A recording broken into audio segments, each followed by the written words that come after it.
Now listen close, because some folks tell this story like it's a fairy tale, a grand epic of good versus evil. They paint my cousin Roseanna as some kind of tragic princess, and the whole thing is a Shakespearean drama. But that ain't how it was. This was real. This was blood and mud and sorrow. And it started with a pig, or a woman, depending on who you ask. I was just a young boy then, small enough to hide behind my father's legs when the men got to arguing, but old enough to listen, to remember. Roseanna, she was a bit older than me, a young woman with a fire in her eyes and a wildness in her heart that made her different from the other girls in our little corner of West Virginia. She was a McCoy, through and through, born to the blood of the Tug River Valley. Her father, old Randall McCoy, was a hard man. A good man, I suppose, if you were on his side, but stubborn as a mule and with a temper that could flare up like a dry brush fire. The Hatfields, they lived just across the Tug Fork. Devil Anse, the patriarch, was a force of nature. A big man with a booming voice and a charisma that could draw people to him like moths to a flame. He was a wealthy man for these parts, a timber baron with a reputation for being a bit of a scoundrel, but a loyal one to his own. The bad blood, it had been simmering for a long time. It wasn't just one thing. It was a collection of slights and insults and perceived injustices. The Civil War had left scars on both sides of the river. Randall McCoy had fought for the Union, while Devil Anse and most of his kin had been Confederates. That difference in loyalties had festered. It was like a cut that never quite healed, a constant reminder of a time when they were on opposite sides, pointing guns at each other. But the first real spark, the one that set the whole thing ablaze, was the pig. A hog, to be more precise. Old Randall had a pig that went missing. He claimed it was stolen by a Hatfield. It was a small thing, really, a dispute over livestock. But in these mountains, a man's pride is as important as his property. Randall took it to the law. A local justice of the peace, a man named Preacher Ants, was brought in to settle the matter. He was a Hatfield by kin, but a preacher by trade. He ruled in favor of the Hatfields, and Randall McCoy saw it as a deliberate insult, a sign that the law itself was against him. He never forgot it. He never forgave it. But the real true fire, the one that burned so hot and so long, that was Roseanna. My beautiful, foolish, brave Roseanna. She went to a local election day celebration, a boisterous affair with a lot of moonshine and dancing. And she met him, John Hatfield, Devil Anse's son, a handsome devil with a swagger and a charm that was impossible to resist. He was trouble, everyone knew it. But Roseanna, she didn't care. She danced with him, she talked to him, and then she left with him. She rode off with Johns across the Tug Fork, and she stayed with him. For a McCoy girl to do such a thing, to run off with a Hatfield, was a scandal. It was a betrayal. Old Randall, he was furious. He felt like his own blood had been turned against him, that his own daughter had joined the enemy. He disowned her. He told anyone who would listen that she was no longer his daughter, that she was a traitor to her family. Roseanna, she loved Johns, she truly did. She was so sure that their love was stronger than the feud, that it could bridge the divide between their families. She was naive, a child playing with fire. She had a baby with him, a little girl she named Sarah.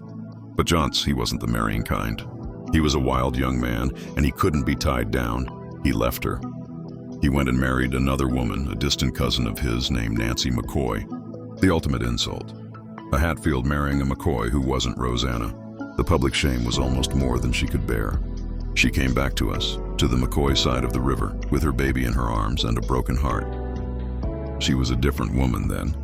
The fire was gone from her eyes, replaced by a deep sadness. She was a ghost in her own family, living under the same roof as her father, who still refused to forgive her. He saw her return not as a sign of repentance, but as a humiliation, a symbol of his own family's weakness. The bitterness festered. The feud wasn't just between two men anymore.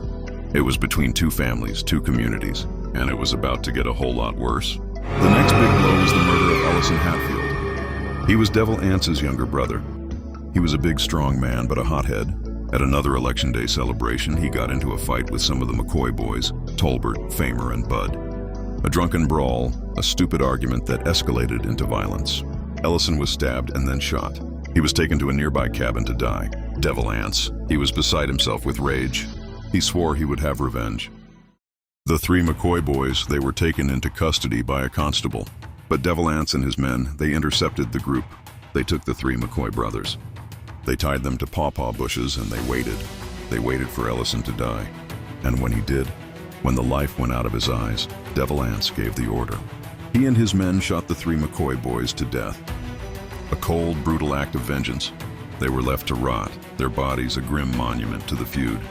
Old Randall, he was heartbroken. 3 of his sons murdered in cold blood. He swore that he would have justice, but there was no justice to be found. The law in West Virginia and the law in Kentucky were 2 different things, and the feud played out in the no man's land between them.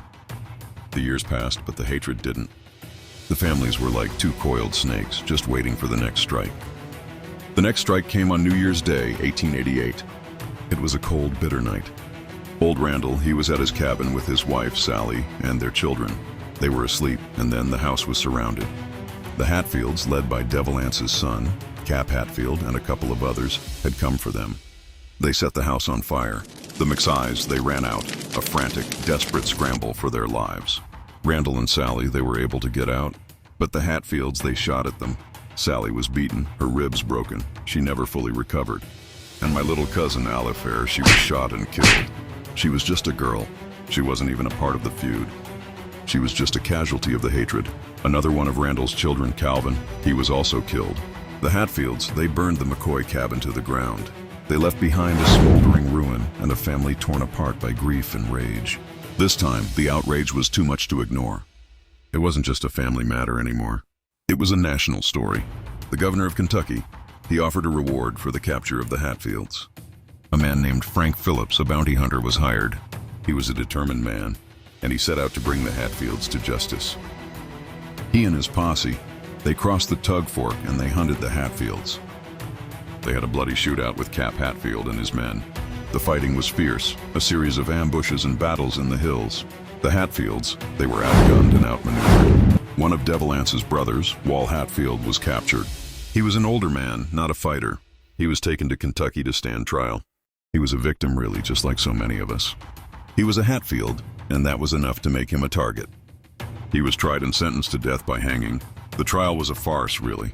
The jury was stacked with men who hated the Hatfields. Wal was hanged, another life lost to the feud. The Hatfields, they saw it as murder. They saw it as the law, a system they had always mistrusted, turning against them.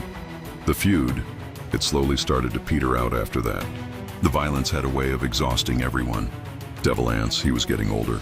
The new generation of Hatfields and McCoys, they were tired of the fighting. They wanted peace. They wanted to live their lives without the constant threat of violence. Roseanna, she died before the fighting truly ended. She was just a young woman, but she was old from sorrow. Her heart was broken, and she never truly recovered from her failed love affair with Johns. She died in peace, in her sleep, a few years after the New Year's Day massacre. She was a tragic figure, a casualty of a war she had tried to end with love. The final act of the feud was a trial, a big grand trial held in Kentucky. A number of Hatfields were brought to justice. They were sentenced to prison. It was a victory for the McCoys, a victory for the law, but it didn't feel like one. The hatred was still there. The memories of the dead were still there. The families, they were still separated by the Tug Fork, by the blood and the tears. Years later, a few of the old-timers from both families would talk about it. They'd sit on their porches, whittling wood, and they'd tell their stories. They'd remember the dead, the battles, the betrayals. They'd shake their heads and they'd say, "It was a damn fool thing." And it was a damn fool thing. A feud born of pride and prejudice, of a pig and a woman. It cost us so much. It cost us our peace. It cost us our lives. And it cost my cousin Roseanna her happiness. That's the real story, the one that no one wants to hear. It wasn't an epic, it was a tragedy. A long, slow, agonizing tragedy.